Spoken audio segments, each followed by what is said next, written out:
Halo semua. Kita yang Kristen, sering menggunakan diagram Tritunggal. Tetapi seringkali, ketika kita menggunakan diagram Tritunggal, kita malah mendapatkan kritik dan polemik. Jadi pada video ini, kita akan membahas tentang sejarah, pemahaman, dan problematika diagram atau simbol Tritunggal yang kita gunakan sekarang ini. Oleh karena itu, saksikan video ini sampai selesai ya.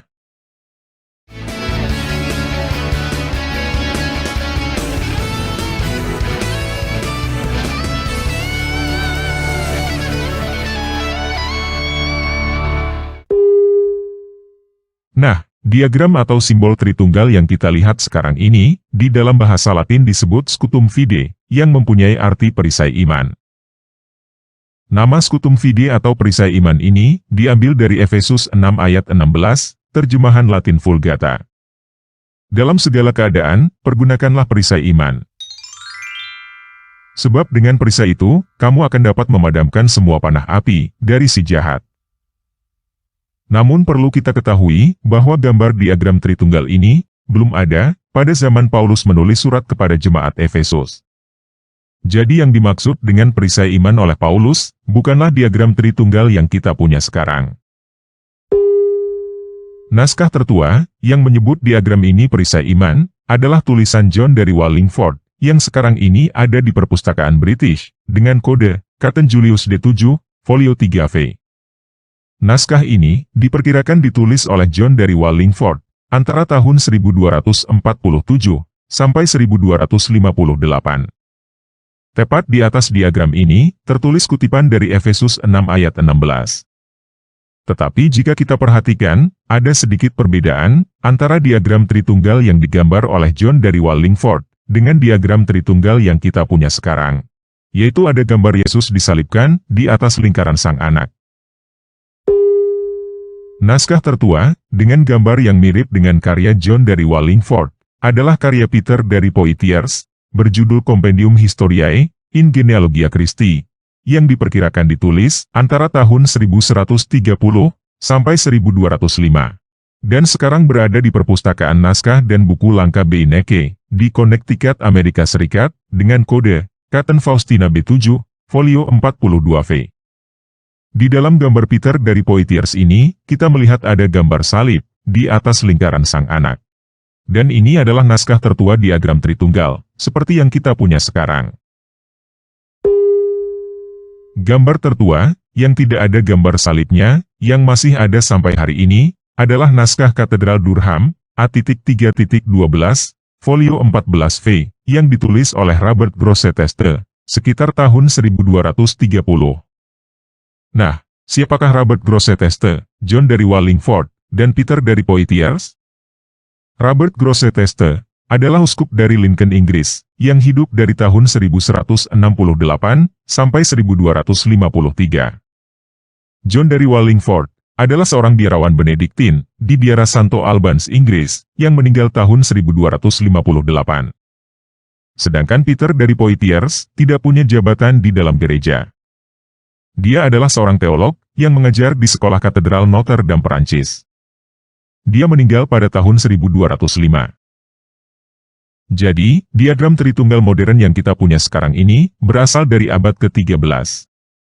Awalnya ada gambar salib di atas lingkaran Sang Anak. Namun gambar salib itu dihilangkan.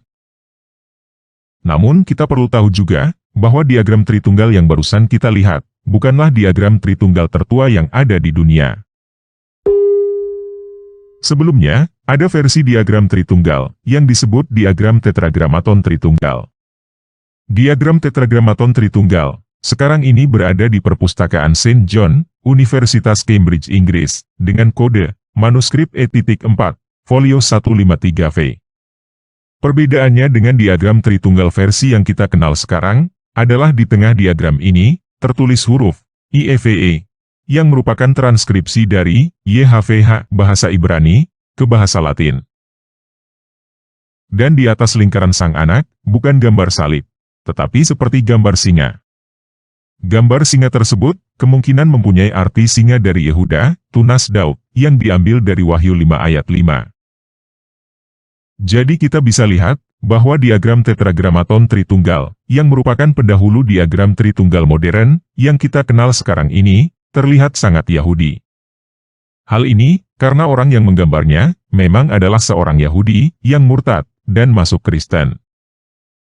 Dia lahir di Spanyol, yang pada saat itu masih dijajah oleh orang Islam, dengan nama Moses Separdi. Pada tanggal 29 Juni 1106, dia murtad, dan masuk Kristen. Lalu mengganti namanya, menjadi Petrus Alfonsi. Kita tahu tanggal 29 Juni 1106 ini, karena dia menulisnya sendiri, di dalam biografinya. Kita tidak tahu kapan dia meninggal, tetapi yang pasti setelah tahun 1116. Karena pada tahun itu, dia pindah ke Inggris. Kita tidak tahu, apakah Moses Separdi tadinya adalah seorang Muslim. Tetapi yang pasti, dia adalah keturunan Yahudi, yang tinggal di lingkungan Islam Spanyol. Jadi, dia mempunyai pengetahuan, tentang Yahudi, Islam, dan Kristen. Pada tahun 1110, dia menulis buku, Dialogi Contra Iudaios, yang berarti percakapan melawan Yahudi. 4 bab pertama, isinya melawan ajaran Yahudi. 5 bab berikutnya, isinya melawan ajaran Islam. Dan 7 bab terakhir, isinya mempertahankan ajaran Kristen. Mungkin suatu saat nanti, kita akan membahas lebih dalam, tentang buku Dialogi Contra Iudaios, karya Petrus Alfonsi ini. Tetapi pada video ini, kita hanya membahas, tentang diagram tetragramaton Tritunggal yang dia buat. Dari latar belakang kehidupannya, kita bisa melihat, bahwa dia membuat diagram itu, dalam rangka menjelaskan Tritunggal, kepada orang-orang Yahudi. Dari diagram itu, kita bisa melihat, bahwa Petrus Alfonsi menjelaskan, bahwa Bapa Putra dan Roh Kudus, adalah Yahweh. Dan Sang Putra adalah tunas Daud, singa dari Yehuda. Selain diagram tetragramaton Tritunggal karya Petrus Alfonsi, ada juga diagram tetragramaton Tritunggal, karya Joachim dari Fiore, Italia. Joachim dari Fiore, adalah seorang kepala biara Katolik, yang lahir pada tahun 1135, dan meninggal pada tahun 1202. Joachim dari Fiore menggambarkan, 3 lingkaran cincin sejajar, yang saling terkait tidak terlepaskan. Lingkaran pertama adalah Bapa, lingkaran kedua adalah Putra, dan lingkaran ketiga adalah Roh Kudus. Di dalam irisan antara ketiga lingkaran itu, terdapat huruf IEUE, yang merupakan transkripsi dari YHWH. Tetragramaton Tritunggal karya Joachim dari Fiore ini, yang kemudian mendorong penggunaan cincin Borromean, sebagai simbol Tritunggal. Nah, itulah sejarah awal penggunaan diagram, untuk menjelaskan Tritunggal. Diagram itu belum ada, sebelum abad ke-12. Diagram itu baru ada, setelah terjadinya perpecahan besar, antara gereja Ortodoks dengan gereja Katolik. Yang artinya, tidak digunakan oleh para bapak gereja mula-mula, dan tidak pernah disahkan di dalam konsili. Sejak pertama kali diagram itu diciptakan, telah terjadi banyak perubahan. Dan diagram ini digunakan bukan karena ketetapan, tetapi karena populer. Mudah digunakan untuk menjelaskan iman Kristen. Selain itu, kita juga perlu tahu, bahwa diagram Tritunggal yang digunakan oleh gereja Ortodoks, sama sekali berbeda, dengan diagram Tritunggal yang digunakan oleh gereja Katolik dan Protestan. Saya menegaskan hal ini, supaya teman-teman semua paham, bahwa diagram ini adalah suatu alat, yang populer, untuk menjelaskan iman. Bukan suatu doktrin kanonik, yang disahkan oleh gereja, sebagai alat untuk mengukur kesesatan bidat. Jelas ya? Nah, sekarang kita akan masuk, ke dalam penjelasan tentang diagram Tritunggal, yang digunakan pada zaman ini, secara lebih mendalam, termasuk kritik dan varian di dalamnya. Jika kita mencari diagram Tritunggal di internet, kita akan menemukan gambar seperti ini. Ini adalah diagram Tritunggal, yang paling populer, digunakan oleh gereja Barat, Katolik dan Protestan. Diagram ini menjelaskan, bahwa Bapa bukan Putra, Putra bukan Roh Kudus, dan Roh Kudus bukan Bapa. Tetapi Bapa Putra dan Roh Kudus, adalah God, atau Elohim, Allah, Ilah, Theos, Deus, dan Dewa. Saya tidak suka menggunakan kata Allah, supaya tetangga sebelah tidak salah paham. Teman-teman banyak yang tidak suka menggunakan kata Dewa, karena konotasinya negatif. Tetapi pada video ini, saya tidak mau menggunakan God Theos atau Elohim juga. Jadi saya gunakan kata ilah, supaya kita semua paham, bahwa ini bukan nama. Tetapi hanya sebuah kata, yang tidak perlu kita perlakukan secara fanatik. Jadi, Bapa adalah ilah, Putra adalah ilah, dan Roh Kudus adalah ilah. Menurut saya, sampai di sini, diagram ini bisa dimengerti dengan mudah dan baik, oleh siapapun. Tetapi bisa dimengerti bukan berarti bisa diterima. Orang-orang non-Trinitarian, terutama non-Kristen, akan mencoba mengerti diagram ini dengan cara menganalogikannya dengan yang lain. Contohnya, kata Bapa, kita ganti dengan tanpa ragi. Kata anak kita ganti dengan verbum veritatis, kata Roh Kudus kita ganti dengan muriwali, dan kata ilah kita ganti dengan manusia. Tanpa ragi bukan verbum veritatis bukan muriwali, dan muriwali bukan tanpa ragi. Tetapi tanpa ragi verbum veritatis dan muriwali adalah manusia. Tanpa ragi verbum veritatis dan muriwali adalah pribadi, dan manusia adalah hakikat. Di situ jelas ada 3 pribadi, yaitu tanpa ragi verbum veritatis dan muriwali. Tanpa ragi bukan sepertiga manusia, verbum veritatis bukan sepertiga manusia, dan muriwali bukan sepertiga manusia. Tanpa ragi verbum veritatis dan muriwali adalah 100% manusia yang setara. Tidak ada manusia yang lebih rendah, atau kurang manusia, antara tanpa ragi verbum veritatis dan muriwali. Tentunya hal ini masuk logika, cocok dengan doktrin, dan cara penggunaan diagram Tritunggal. Tetapi, yang membuat non-Kristen dan non-Trinitarian tidak bisa menerima dengan melihat diagram ini, adalah bagaimana mungkin, tanpa ragi verbum veritatis dan muriwali adalah satu manusia. Walaupun di situ lingkaran manusianya hanya ada satu. Kita sulit untuk menjelaskan bagaimana tanpa ragi verbum veritatis dan muriwali adalah satu manusia dengan diagram ini. Tetap saja, orang akan berkata bahwa tanpa ragi verbum veritatis dan muriwali adalah 3 manusia.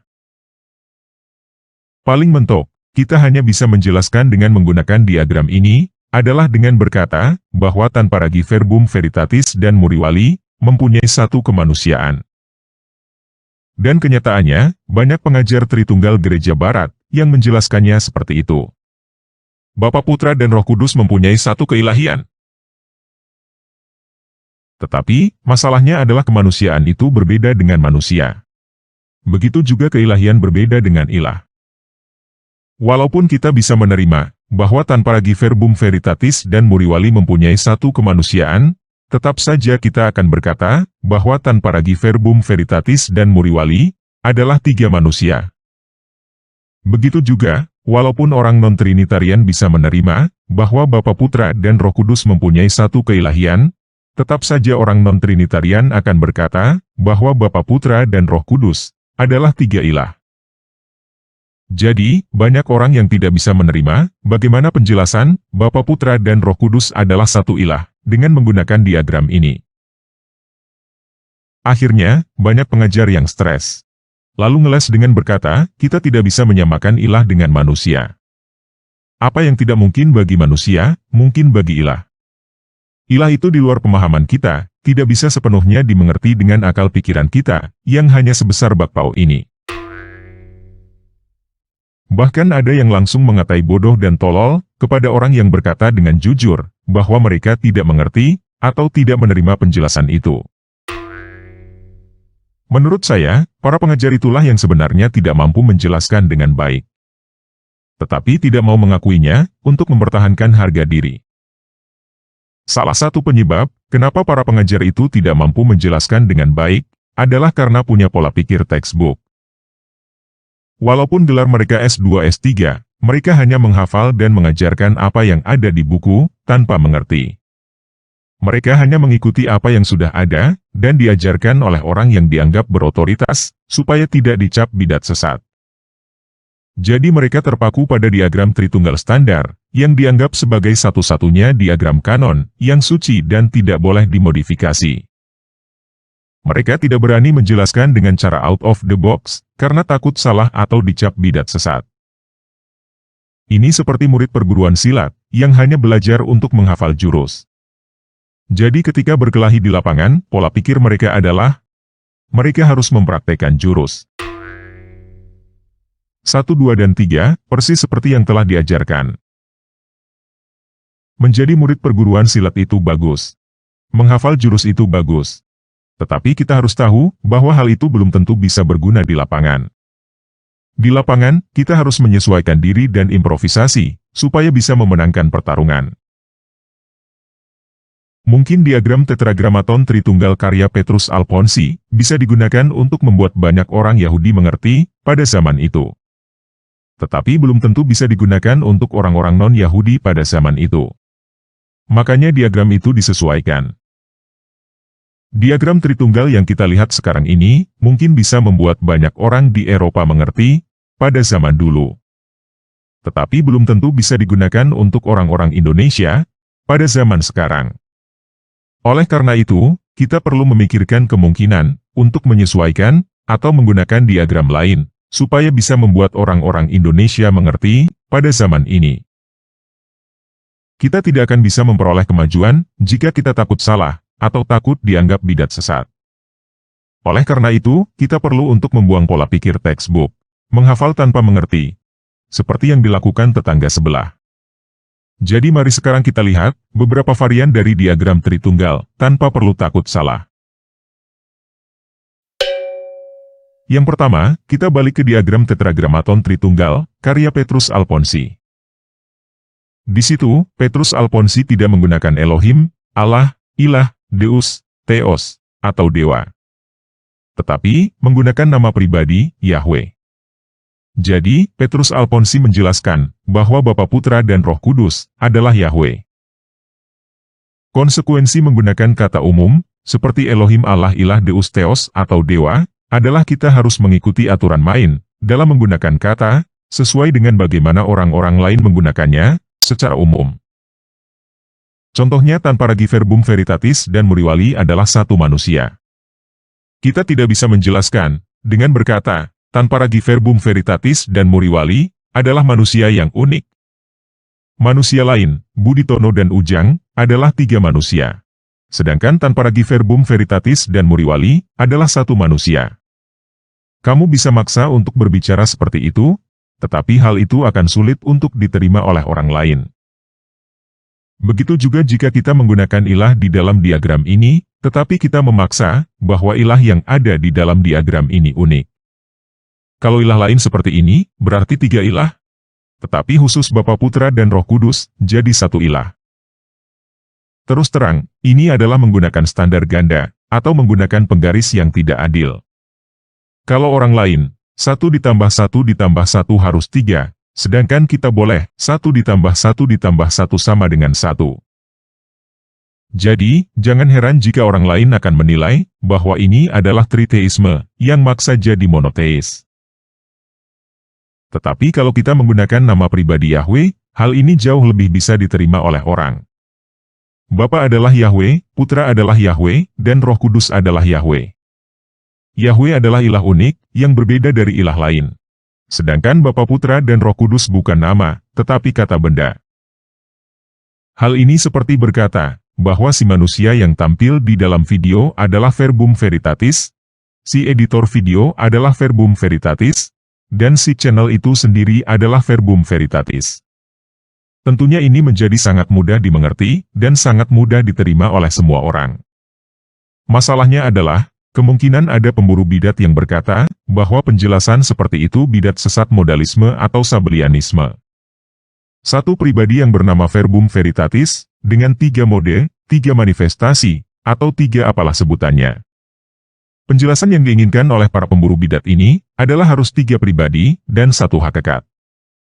Mungkin juga, itu sebabnya diagram tetragramaton Tritunggal karya Petrus Alfonsi, yang asli, diambil dan diedit oleh Trinitarian arus utama, sehingga nama Yahweh hilang, menjadi kata Deus. Saya tidak masalah dengan hal ini, hanya saja, bukankah ini berarti, arus utama mencuri ide diagram, dari bidat Petrus Alfonsi? Bukankah biasanya kita berkata, bahwa yang asli duluan, yang palsu belakangan? Kenapa tidak malu, mencuri dari Petrus Alfonsi, sambil menyebutnya bidat sesat? Jadi begini. Terus terang, masalah di dalam penjelasan tiga pribadi satu hakikat, adalah tidak ada definisi yang jelas, apa itu pribadi, apa itu hakikat. Kita yang sering lihat apologetika Kristen di YouTube, tahu bahwa nama asli orang yang di belakang Verbum Veritatis, adalah De King Gadas. Verbum Veritatis adalah kanalnya, De King Gadas adalah orangnya. Kalau kita berkata Verbum Veritatis adalah De King Gadas, seharusnya De King Gadas tidak marah. Tetapi kalau kita berkata Verbum Veritatis adalah Muriwali, seharusnya De King Gadas marah, dan berkata bahwa itu adalah sesat. Jadi seharusnya tidak ada yang keberatan, jika kita berkata Verbum Veritatis adalah De King Gadas. Atau kita berkata bahwa Verbum Veritatis dan De King Gadas adalah satu. Dan di saat bersamaan, kita juga mengerti bahwa Verbum Veritatis adalah kanal YouTube, sedangkan De King Gadas adalah manusia. Pertanyaannya, Verbum Veritatis dan De King Gadas ini, satu pribadi atau dua pribadi? Saya cukup yakin banyak yang menjawab satu pribadi, dan banyak yang menjawab dua pribadi. Kenapa ada yang menjawab satu pribadi dan ada yang menjawab dua pribadi? Padahal semuanya kenal dan paham tentang Verbum Veritatis dan De King Gadas. Karena tidak ada definisi yang jelas, apa itu istilah pribadi yang digunakan? Apa itu hipostasis? Apa itu ousia? Benarkah hipostasis seharusnya diterjemahkan menjadi pribadi? Bukankah kita bisa menggunakan bahasa sederhana, bahwa Verbum Veritatis dan De King Gadas adalah dua hal yang berbeda? Verbum Veritatis adalah kanal YouTube, De King Gadas adalah manusia. Tetapi pada intinya Verbum Veritatis dan De King Gadas adalah satu. Mendengarkan Verbum Veritatis berarti mendengarkan De King Gadas. Haruskah kita sepakat bahwa Verbum Veritatis dan De King Gadas adalah satu pribadi atau dua pribadi? Apalagi tidak ada definisi yang jelas apa itu pribadi. Jadi sebenarnya kita bisa menggunakan diagram tetragramaton Tritunggal karya Petrus Alfonsi, dengan penjelasan bahwa Bapa Putra dan Roh Kudus adalah pribadi, sedangkan Yahweh adalah hakikat. Nah, varian lain adalah diagram Tritunggal yang digunakan oleh Gereja Ortodoks. Saya tidak tahu sejarah diagram yang digunakan oleh Gereja Ortodoks ini. Yang saya tahu adalah diagram ini diakui oleh Ketua Gereja Ortodoks Indonesia saat ini, Uskup Daniel Biantoro. Di sini kita melihat ada Bapa Putra dan Roh di dalam sebuah lingkaran besar yang bertuliskan ilah, satu dalam esensi. Di bawah kata Bapa, tertulis kata deity atau ilah. Di bawah Putra dan Roh, tertulis kata divine atau ilahi. Dari Bapa, ada panah ke Roh, dengan tulisan proceeding, yang berarti mengeluarkan. Bapa mengeluarkan Roh. Dan ada panah dari Bapa ke Putra, dengan tulisan begatting, yang berarti melahirkan. Bapa melahirkan Putra. Di antara Bapa Putra dan Roh, ada tanda panah dua arah, dengan tulisan love, yang berarti Bapa Putra dan Roh saling mengasihi. Dengan diagram ini, orang-orang ortodoks biasanya berkata, bahwa Tritunggal bukan menjelaskan tentang ilah itu ada berapa. Tetapi menjelaskan tentang bagaimana ilah yang satu itu.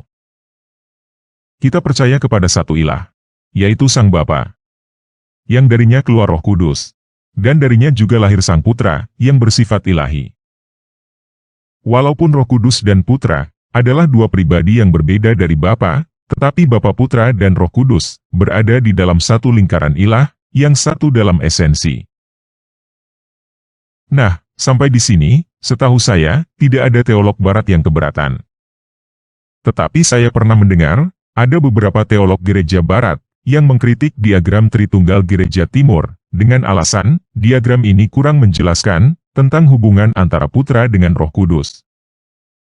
Hal ini bisa kita maklumi, karena di dalam kredo Gereja Barat, ada penambahan kata filioque, yang tidak ada di dalam kredo Gereja Timur. Filioque itu, artinya dan dari Putra. Jadi, kalau kita lihat perbandingan diagram ini, Gereja Timur hanya ada dua tanda panah, yaitu dari Bapa ke Putra, dan dari Bapa ke Roh Kudus.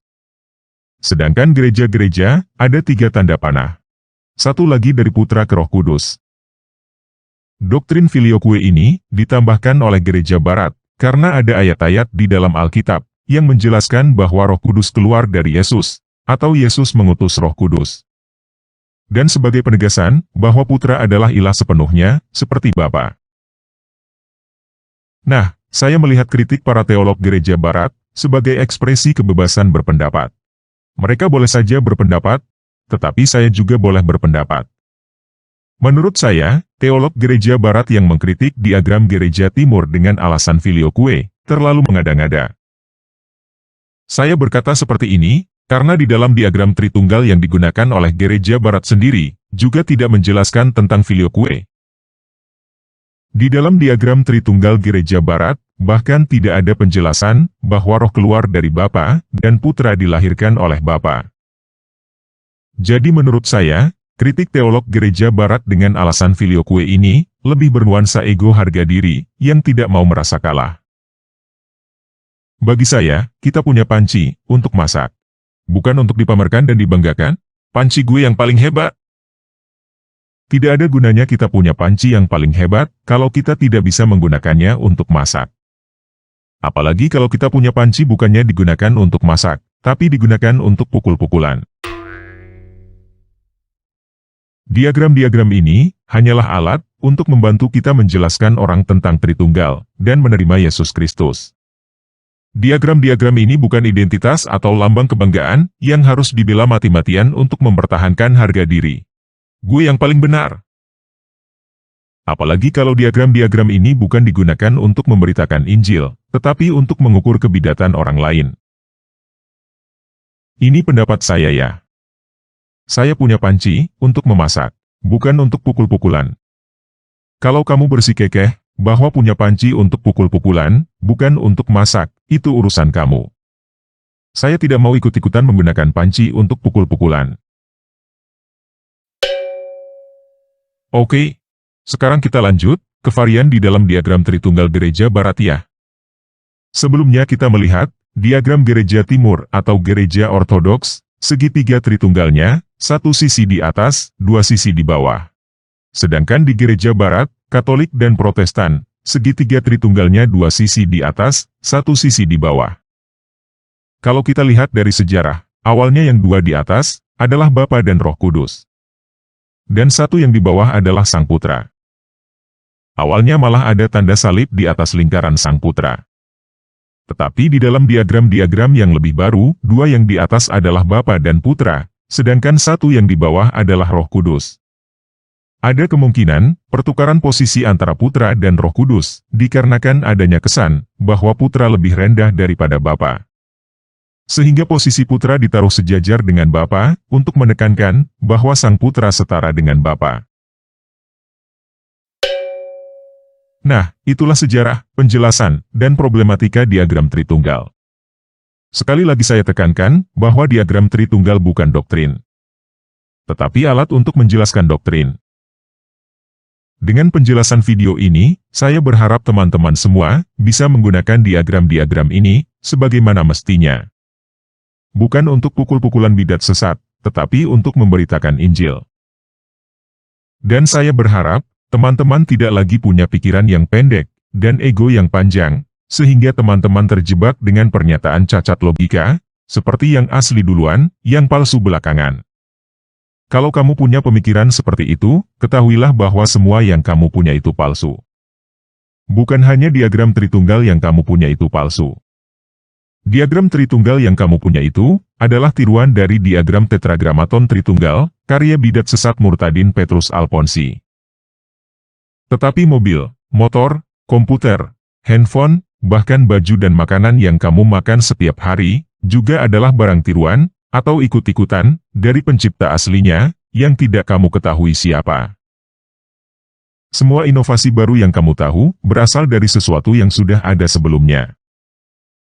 Jadi, daripada kita punya pikiran pendek dan ego panjang, sehingga kita berpegang teguh dan bangga dengan barang palsu, yang kita sangka asli, lebih baik kita punya pikiran panjang dan ego pendek, sehingga kita terus memperbaiki diri, dan menghasilkan barang palsu, yang lebih baik daripada yang asli. Oke, Sekian video kali ini, Yesus Kristus penguasa saya, memberkati kita semua.